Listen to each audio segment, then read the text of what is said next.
Hey everybody, Chris, Thunder Laser, and just kind of wanted to go over my process of how I get by or past the tabs on a Stanley tumbler or a Dupe. This is not a Stanley tumbler. This is not a tumbler that has tabs, but I glued some exaggerated tabs on here to kind of make a point. So typically we put the cup in our machine, we make sure that it's level, and we will autofocus to the peak, right? The highest point.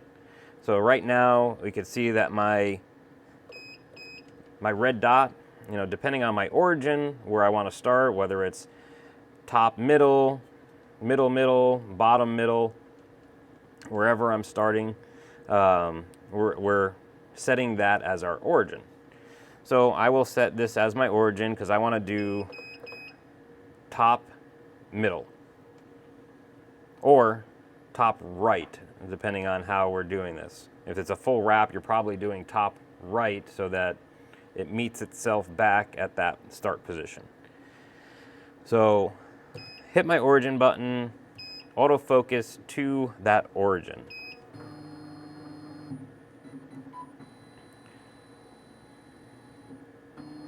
Right, so now that's finished. I'm going to move these tabs to the back side that's going to match up with my probe.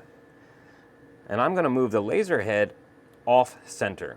And what I mean by that is, we're centered here. This is the top, the highest point, the center of the cup. I'm going to go off center right up to the point where I know that this probe is going to clear these. So I can go back this way and I can see it just barely touches, so I can go a hair more. Now these are exaggerated. You're not going to have these tall tabs on any tumbler. They're probably over a ½ inch long. But once I get to a point that I know that I'm going to clear both of these tabs, I'm going to hit my origin again, locking in this origin start point back behind these tabs.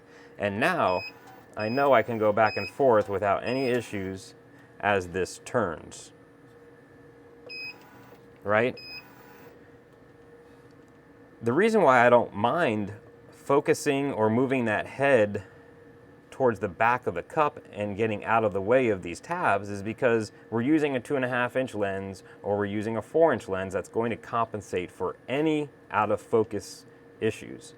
It should carry, even through this deviation here, the taper of the cup, it should carry that beam far enough to still engrave well. That said, I want to make sure that this part here is the part that's perfect. I know if I raise this up to mitigate the difference here, so I'm raising it up like this, I'm also raising this part. So I'm changing the beam diameter regardless of what's happening. But I would rather have the part that either they hold sometimes or the part that goes in the cup holder. That part could be, not perfect. This part where everybody's going to be looking at, and when you go to take a drink, you're going to stare at, this part's perfect. This part's slightly out of focus, but I am clearing my tabs without any problem, regardless of the position that this is in. And to be honest with you, this is about from here to here, which is about an inch. We're probably losing about 1 to 2 millimeters of focal distance. So once you know that you're clearing, you could probably raise up a little bit if you want to. I wouldn't go too crazy with this.